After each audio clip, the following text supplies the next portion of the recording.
State Senator, District Number 5, Mr. Scott Roberts. Scott?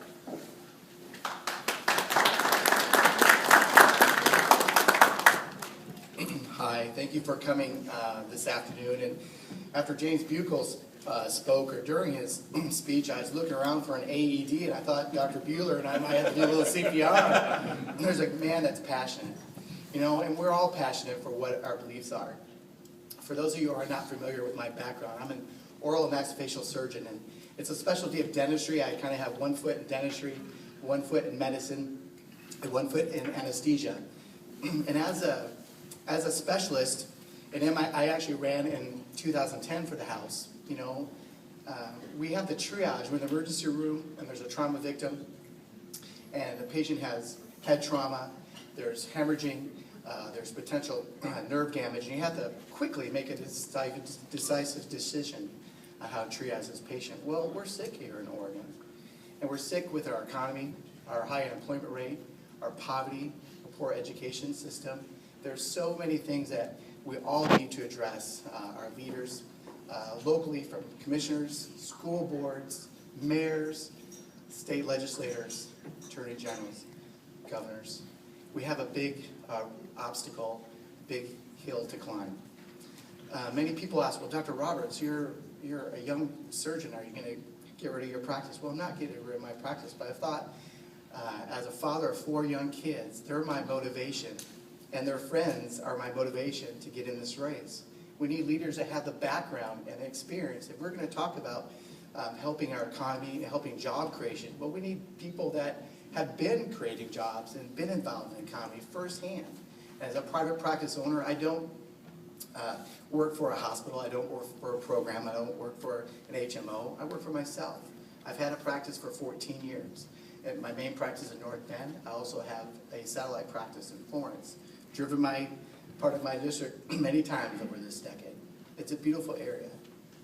And as I said, I'm concerned for their future where their education here in Oregon isn't always optimal. They're not always given the opportunities and the freedoms to achieve or pursue their educational experiences. And then once they do get an education here in Oregon, then our biggest asset, our biggest natural resource, our kids, are leaving. Well, I want them to have the opportunities to maintain, to grow, to have jobs, to be educated, and raise their kids on the coast. That's my motivation, that's my desire, and that's why I've been working very hard since March 1st. I've walked from our district, from Tillamook down to Coos Bay, about 20 different towns, 11,500 doors. People are concerned at those doors. Moms, dads, grandmas, we're all concerned. And I'm working hard to be your legislator. I appreciate it. Thank you. Mr. Roberts, first question comes from one of the listeners. You have campaigned on removing business regulations to improve business opportunities. In a recession created by unregulated businesses, I'm interested in the specific regulations that you have in mind. Well, I like to use an example of why we say no to businesses. Down in our area, Oregon Resources Corporation took 10 years to begin their company. And I met with the chief financial officer right after my campaign in 2010. He said, Dr. Roberts is speaking to a group, and afterwards I approached him. He said, in my industry, the mining industry, there are 2 states, Oregon and Colorado, that say no to the mining industry. So there's a big sign up in that one industry alone where the regulations, the fees, and the permitting, that in the structure that we have created in our government have not allowed us to thrive. And we need to approach and develop an area in the regulatory environment to make it a smooth transition for us in order to build those businesses. Coming from a medical background, what regulations should be enacted or dismantled? Well, in my practice in 14 years, I've seen the amount of paperwork and the necessary things and forms that my patients have to fill increase by about 50 to 100%. Those increases sometimes take longer for my patients to pursue, spending time in my office 20, 25, 30 minutes filling out paperwork required by our government and by insurances, which were required by government, then sometimes the actual simple oral surgical procedure occurs. And I don't think that's right. that costs the patients money, it costs them time, and I don't think that allows for an efficient use of doctor-patient relationship and time. And I'm a firm believer in the expansion of insurance businesses across state lines.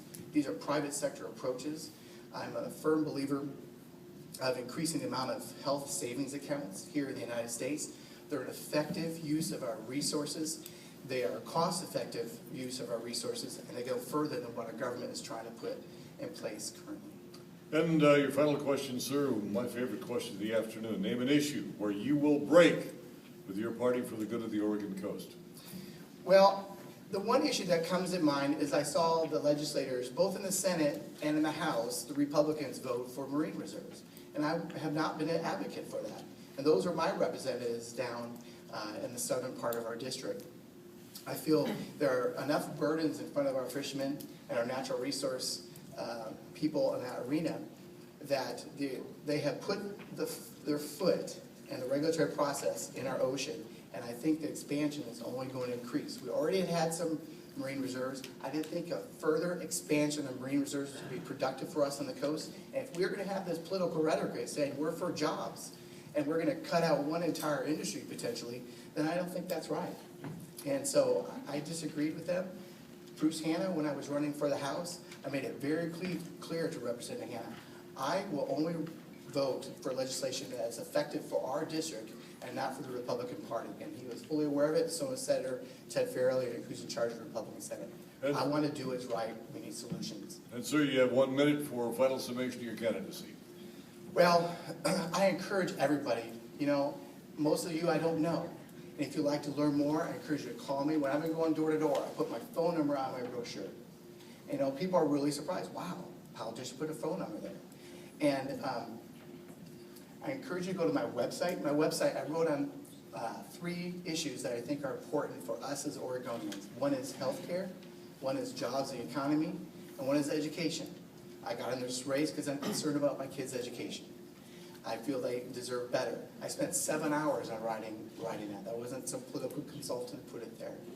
And if that's something that you would desire to question me on or expand upon that, I ask you to please do that. We need a different direction here in the legislature, and I hope to provide that. Thank you very much.